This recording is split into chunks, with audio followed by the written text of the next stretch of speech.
আলহামদুলিল্লাহ, আমাদের offline sell আলহামদুলিল্লাহ ভালো যাচ্ছে এবং আমাদের যে টার্গেট ছিল আমরা রেগুলারই এখন পর্যন্ত সেই টার্গেটটা ফুলফিল করতে পারতেছি এবং ইনশাল্লাহ আমরা যাতে এটা ফুলফিল করতে পারি।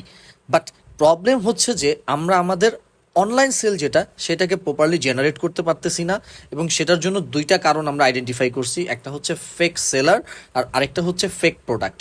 ফেক সেলাররা হচ্ছে আপনার অ্যাডভান্স টাকা নেয়, প্রোডাক্ট ডেলিভারি করে না, কাস্টমার প্রতারিত হয়, পরবর্তীতে ট্রাস্ট চলে যায়। আর ফেক সেলার বা ফেক প্রোডাক্টের ক্ষেত্রে যেটা হয় সেটা হচ্ছে ওরা যে প্রোডাক্টের কথা বলে ওই প্রোডাক্টটা দিচ্ছে না। And third problem is boosting system. আমি পার্সোনালি এখনও বুস্টিং সিস্টেমটাকে ক্র্যাক করতে পারতেছি না ফেসবুকের আপডেট হওয়ার পরে। And the reason is website. Because আমাদের ওয়েবসাইটটা অনেক দিন ধরে ডিসেবল হয়ে আছে, হোস্টিংয়ের একটা প্রবলেম আছে এবং আমাদের কারেন্টলি হোস্টিং নাই। সো এই প্রবলেমটাকে আমাদের মাস্ট সলভ করতে হবে।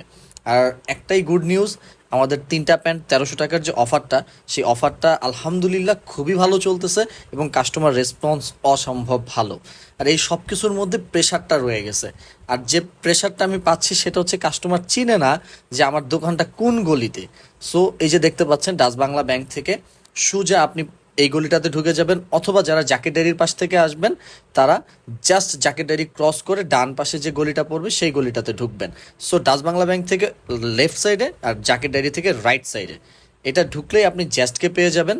আর জ্যাস্টে আপনারা পেয়ে যাচ্ছেন সব এক্সক্লুসিভ অফার এবং এই এক্সক্লুসিভ অফারগুলো আমাদের প্রতিদিন জেনারেট করার জন্য এক্সট্রা ফটোশ্যুট করতে হয় এবং সেই ফটোশ্যুটটা আমরা ইনশাল্লাহ নিজেরাই করি।